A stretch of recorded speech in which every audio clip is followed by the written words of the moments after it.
अनुकुमारी यादव यहाँ भनेपछि खासमा बच्चामा स्टुडेन्ट साथीमा चाहिँ झगडा भयो। झगडा भएपछि त्यसको बुवा आएपछि धेरै केटाहरूलाई लिएर आएर एकदम पुरा तोडफोड अनि बच्चाहरू अरू सबै बच्चाहरूलाई कुटपिट भयो। त्यही एउटा थियो त्यो पढ्ने स्टुडेन्टको बुवा थियो, त्यसको मम्मी आउनु भएको थियो अनि धेरै प्यारेन्ट्सहरू पनि थियो नि झगडा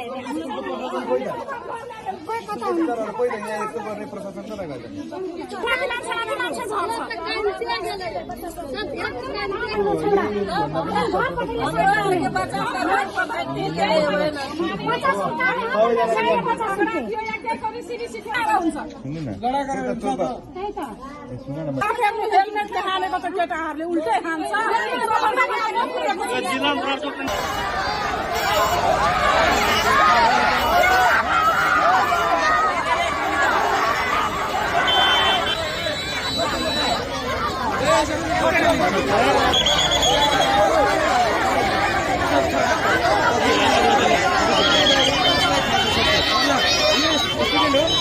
हामीलाई प्रमाणपत्र चाहियो त हामीले स्कुल भित्र आएर हामीलाई हाम्रो दिदी आएछ भने त्यसो प्रमाणपत्र चाहियो हामीलाई।